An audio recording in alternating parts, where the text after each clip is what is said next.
মারা যদি সচ্ছল না হয়, স্বাবলম্বী না হয়, তাহলে তো এই দেশকে এগোনো সম্ভব না। কেন আমরা এই ফ্যামিলি কার্ড মায়েদেরকে দিচ্ছি?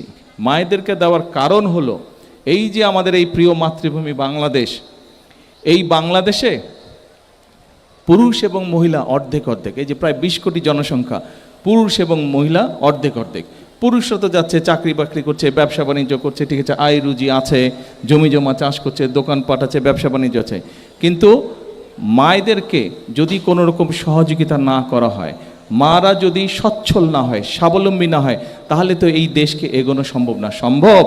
সংসার যখন সুন্দরভাবে চলে, শুধু একা স্বামী বা একা স্ত্রী সংসার সুন্দর করে চালাতে পারে না।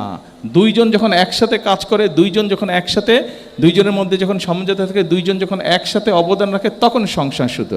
ঠিক একইভাবে দেশকে যদি সামনের দিকে নিয়ে যেতে হয়, সুন্দরভাবে গড়ে তুলতে হয়, তাহলে নারী এবং পুরুষ দুইজনকে সমানভাবে আমরা রাষ্ট্র থেকে সহযোগিতা করতে চাই। কারণ নারীকে স্বাবলম্বী না করা পর্যন্ত আমরা চাই, আপনারা হয়তো কোটিপতি হবেন না, আমরা ফ্যামিলি কার্ডের মাধ্যমে আমরা চাই যে নারীরা যাতে স্বাবলম্বী হতে পারে। অর্থাৎ আপনার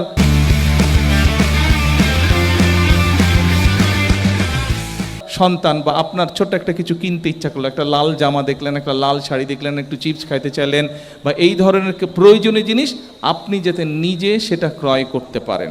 আপনার সন্তানকে কিছু খেতে দেবার ইচ্ছে হলো, নিজে যাতে আপনি সন্তানের জন্য সেটা কিনতে পারেন। আপনার সন্তান একটা বই দেখলো, সেই বইটা সে কিনতে চাইলো, আপনি নিজে যাতে সেটা কিনে দিতে পারেন। আপনার যাতে সেই শক্তিটা আস্তে আস্তে আপনার তৈরি হয়, অর্থনৈতিক শক্তি, সেজন্যই আমরা এই ফ্যামিলি কার্ড নারীদের কাছে পৌঁছে দিতে চাই। পুরুষদের জন্য আমরা অনেক পরিকল্পনা গ্রহণ করছি, সেগুলা পুরুষ ভাইরা ভাইদের জন্য সেটা ধীরে ধীরে আমরা করব ইনশাল্লাহ। আজকে যে এই ফ্যামিলি কার্ড, এটা গাবতলীতে এই মাসের মধ্যে ইনশাল্লাহ আরও 22টা না 30 তারিখের ভিতরে 23টা, আরও 23টা, বাংলাদেশের 23টা উপজেলাতে আমরা এই মাসের ভিতরে 30 তারিখের ভিতরে আমরা মায়েদের হাতে ফ্যামিলি কার্ড পৌঁছে দেব। এবং ইনশাল্লাহ আগামী 5 বছরের মধ্যে আমরা দেশে প্রায় 4 কোটি পরিবার আছে, আমরা চেষ্টা করব ম্যাক্সিমাম পরিবারের মায়েদের কাছে, গৃহিণীদের কাছে, নারী প্রধান যে আছে পরিবার, তার কাছে এই ফ্যামিলি কার্ড আমরা পৌঁছে দেওয়ার চেষ্টা করব ইনশাল্লাহ আগামী 5 বছরের মধ্যে।